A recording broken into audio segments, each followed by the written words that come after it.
Hi everyone, welcome back to another episode of Cover to Cover. You're here with Mo, Morgan, and Tiffany. I'm filling in for Andrea today.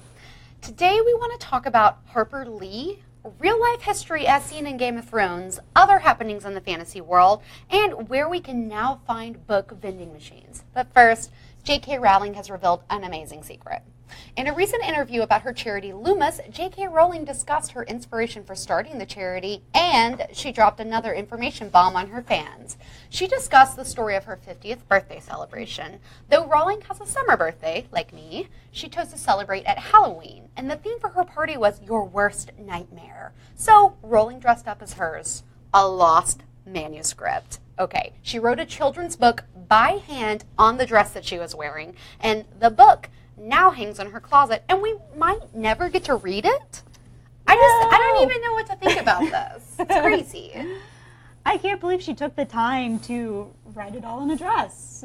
Yeah, and I couldn't find any actual images of the dress, and I'm sure there's a reason for that, but like, how many tiny words were scattered across this whole And how are thing? they written? Are they like sewed on there? You know. Oh, maybe she got one of those like paint by number. She got those like puffy Monogram paint. girl. She puffy painted. And what did she do when she made a spelling mistake or wanted to change something? White Is there a out, lot of, yeah. black marks across it?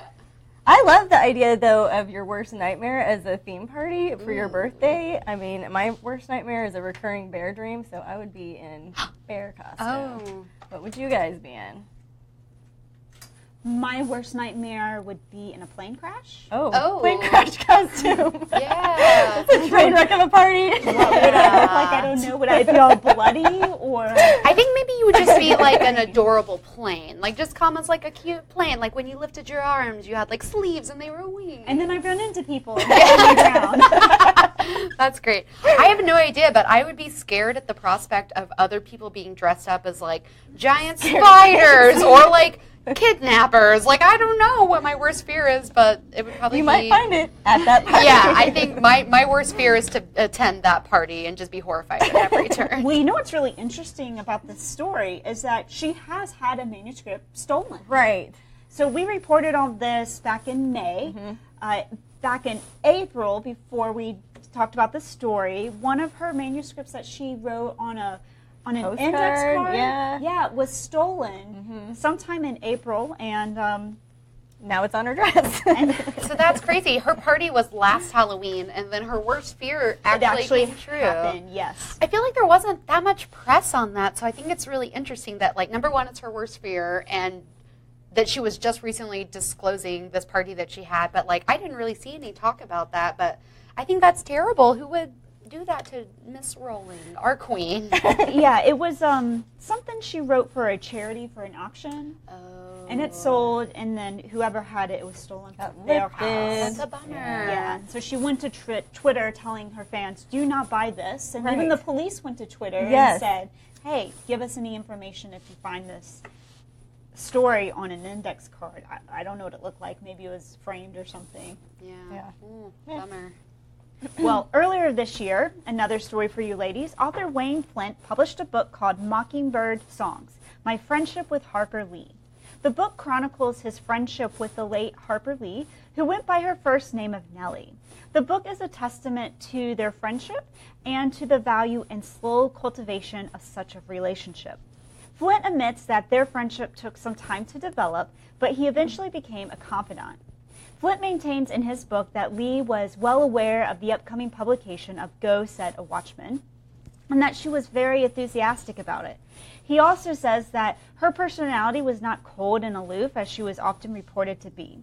He said that she was warm and empathetic and a humble woman. So what do you guys think about his perspective? And is it interesting to see inside the lives of our favorite authors, or is Flint capitalizing on his friendship with her? I have like so many mixed feelings about it because on one hand, it does kind of seem like he's capitalizing on his friendship with her. She was this really famous, really reclusive author that we don't know that much about. So any information that he does have, we want, and so he knows he can kind of make money on that. But on the other hand, maybe they were just best friends and he just wants to tell her story, you know? Yeah. I love it. I want somebody to tell my story after I'm gone, so more power to him. I think it's great to share her true character, and he's doing it in a positive light. I mean, it's not like he's saying, P.S., she was cold. You know? But what if it was negative? What if someone comes back after you were gone and writes something negative about you? Then I hate that. I Not a good friend. No, you guys got Then my it's a back. bad idea. I also think it's really interesting because he's using it as his platform to reveal that she did know about Go Set a Watchman, which was really controversial. It was famously she only wrote To Kill a Mockingbird, and that was published, and it was so widely renowned that she was just like, stop while you're ahead. This is it. That's where we're done.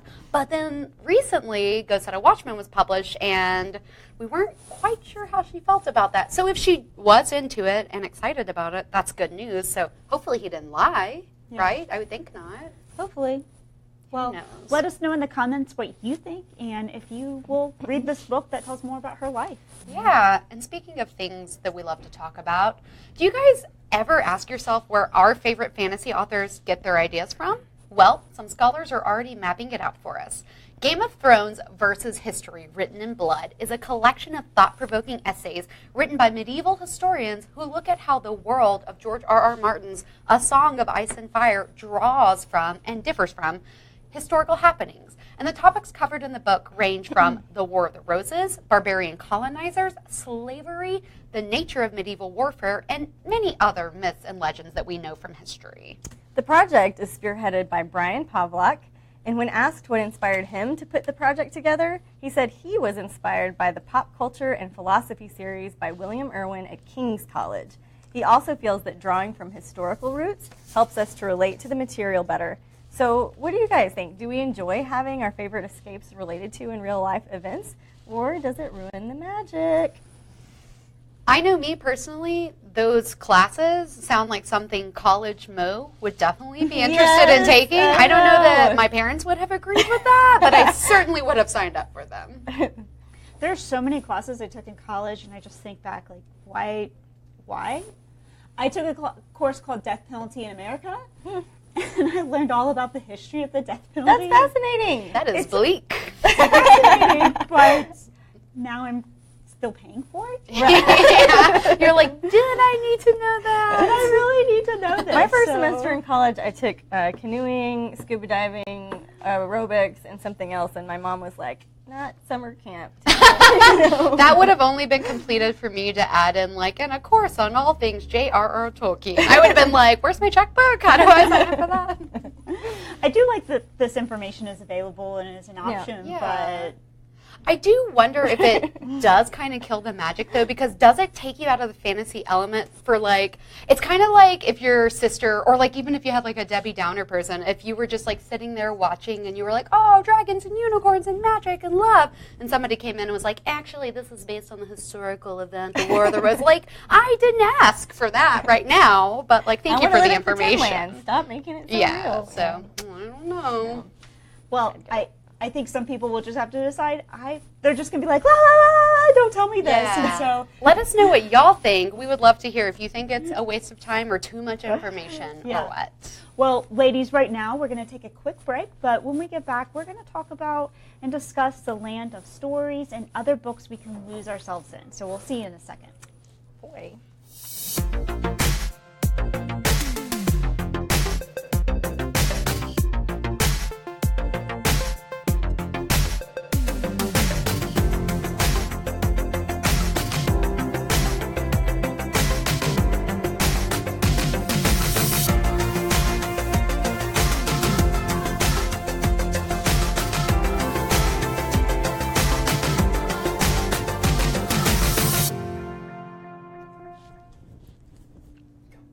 The Land of Stories is a series of children's fiction, fantasy, and adventure novels written by Chris Colfer, American actor, singer, and writer. The first book, The Wishing Spell, came out on July 17th in 2012, and the sixth and final installment is slated to come out this summer. Though the books are aimed at a younger age range, from 5 to 12, fans everywhere are sad to see that the story is coming to an end. Well, they don't have to be too sad. Kofer revealed in a recent interview that he would love to go back and do a prequel series or another spin-off. Just because the series is over doesn't mean that the Land of Stories is over. And I can say that with confidence. I know we've talked a lot about companion series and prequels and spinoffs and stuff, and in general, I'm pro that. I always want more of something. But I do wonder if it comes to a point where it's like, how much time is he going to devote on this one thing that he's doing? And, like, doesn't he have other ideas that he wants to write about? Not to hate on Chris Colfer, but, like, when is enough? Because he's written a lot of other spinoffs already. Mm-hmm. What do you guys think? I think the prequel thing fascinates me because I can't think like that when I'm writing. I'm very linear, so to go back in time and brain what that would have happened, you could do that for a while, you know? Oh, yeah. So, but I've got to get my story out ahead of time. So I think it's fascinating when authors can do that. It's a high intelligence thing to do, I think. That's a great point. I've never thought about that.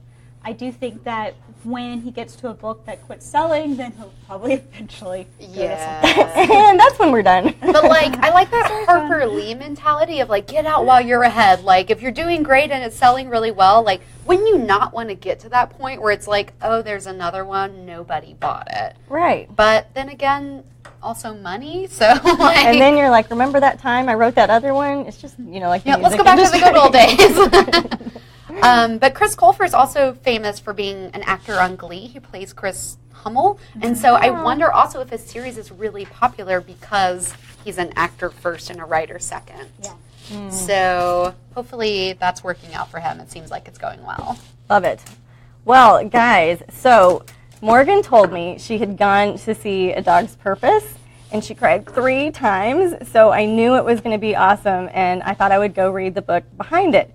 But, the Go Read family up here loves dogs, and we even have an employee who periodically brings a foster dog to share the love up here. And I totally thought I was reading the book that was adapted to the screenplay that Morgan wrote, but joke's on me because best-selling author W. Bruce Cameron wrote another amazing dog book, and that's the one I read. So when I first picked up this book, it took me a second to catch on that it's written from the perspective of Bella, the dog. Like, really, it was great, but it took me a while. And this book is about her journey home to her doggy parent and best friend, Lucas. And Bella actually gets lifted from the animal control because pit bulls aren't allowed in Denver. So Lucas has to find her a foster home until he can figure out what to do. But Bella isn't waiting for the plan, and the book is about her 400-mile journey home. So of all of the books and movies out there made about dogs over the years, I really fell in love with this one, because there was something about the way he wrote in the dog-human interaction that was so kind and gave me an even different perspective on how we talk to and train our dog buddies. It was really cute the way he described Bella learning different phrases in games, and I also really related to when Bella described just sitting on the couch with her humans and how she could feel the tension and sadness leaving them. So one of my absolute favorite nonfiction authors on pets is Temple Grandin. She wrote Animals Make Us Human, Animals in Translation, and several other really amazing books. Temple also said that she loved this book and she could not put it down. So whether you love dogs or there's a dog lover in your life, I highly recommend you get this book, A Dog's Way Home, at the flash sale today for just 99 cents. We'll have it up for 19 minutes after the show, and you can click the link in the comments to get this hardcover book. I cannot wait to get this book. I know! I have read snippets of it for free because I am one of those people before I buy a book, but now that's 99 cents. I am definitely getting it. But one of the most interesting things about this book, you look at the story. Tiffany said it was written, Bella had to go to foster care because in Denver there's legislation against pit bulls. Right. Look at the cover. Does that look like a pit bull to you? Did someone make a big mistake? The answer is no. This is very intentional. Because in Denver, if animal control sees your dog, it could be a poodle, okay? But if animal control sees that poodle and says, that's a pit bull, that dog's out of there.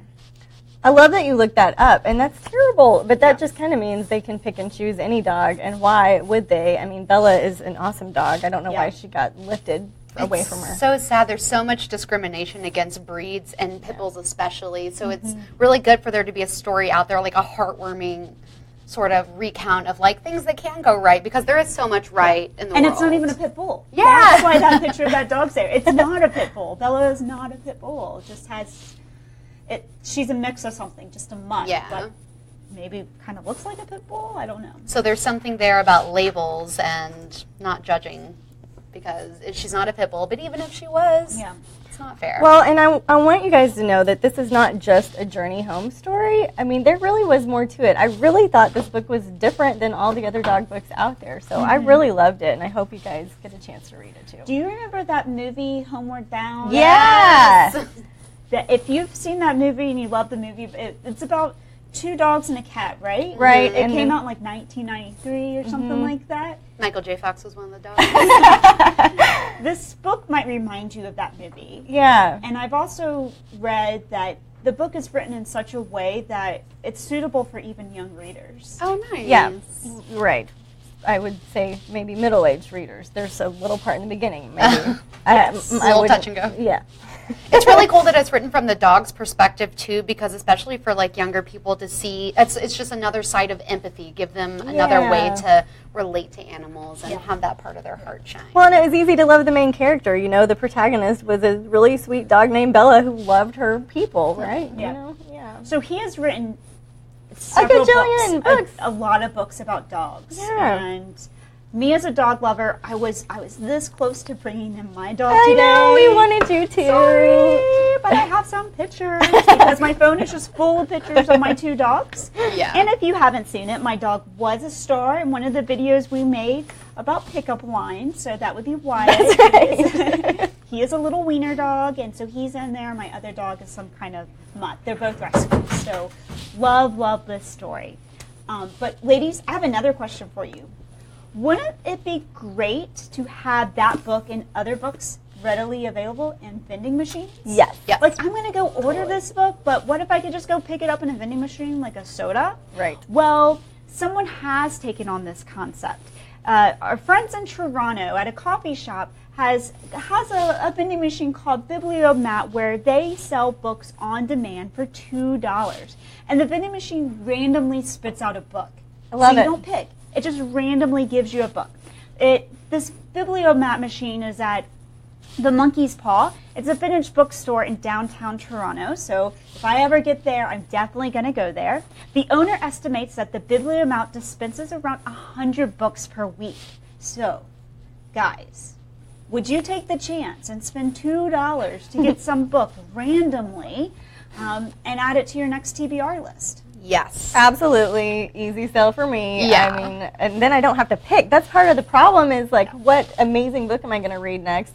Too many Whatever one choices. came out of the vending machine Yeah. at the Biblio-Mat in Toronto. Maybe we should get our own personal vending machines for our house that we can just load our TBR pile into, and it'll just randomly select for us. There you go. Because it's just too much effort, honestly. And also, what a cool experience to take, like, you could even go there with, like, your kids or, like, on a date and just, like, do that. good And it's, like, a idea. memorable experience. And maybe you Yeah. could write, like, a note in the book to each other. I love it.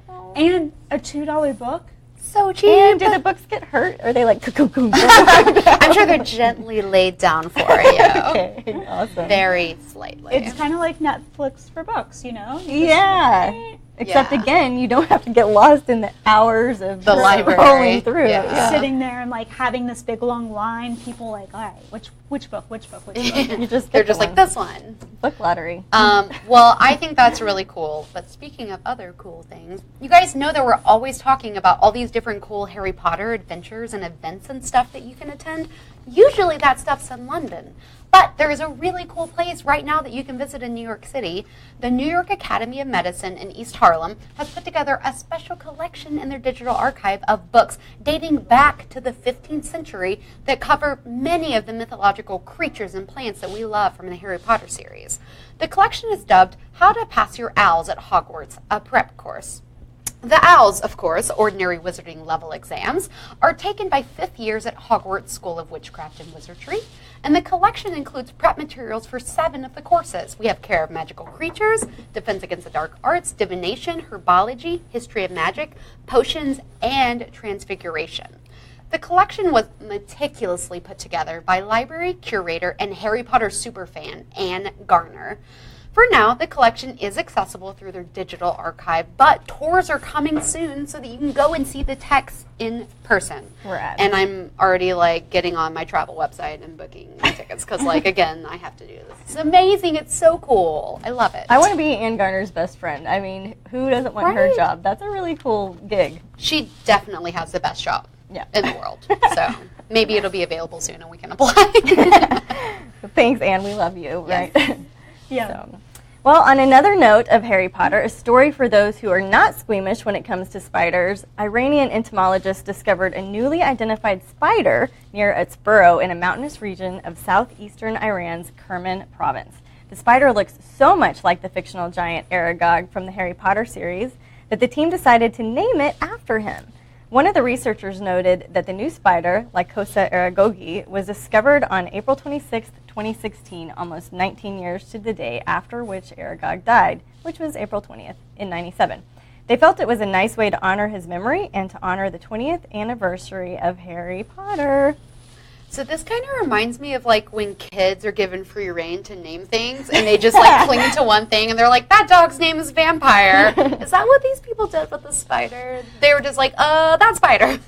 I find it very interesting that these academics, these researchers and scientists in Iran have read Harry Potter themselves. Yeah. Unless they have kids who have. But that just kind of like blows my mind, like that they would do that. Love it. People love Harry Potter. I mean, it's the best-selling book series of all time, and I think there's a reason for that. But like, yeah, it's so funny. Like everyone, it's science loves it. fiction, right? Like that's what the they go hand in hand.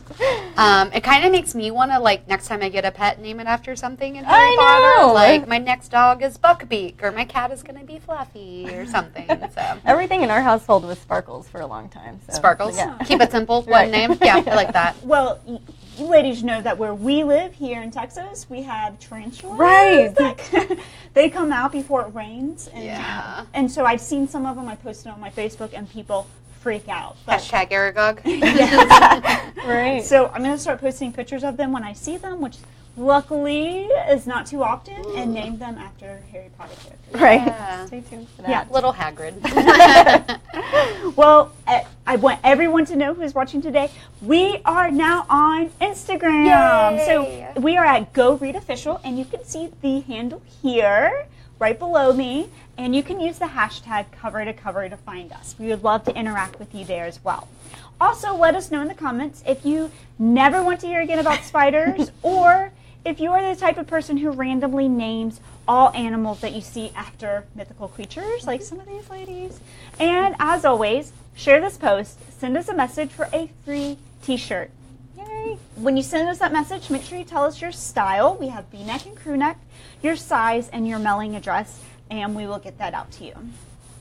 And don't forget about that flash sale, guys. 99 cents after the show. Link in the comments. Get the book. All right. Well, thank everyone so much for joining us today. We hope you have an excellent week. I'm Mo. I'm Morgan. And I'm Tiffany. And we will be right back here on Friday, July 14th at 12 p.m. Eastern, 11 a.m. Central Time. Until then, keep reading, writing, and being awesome. I know we will. Bye. Bye.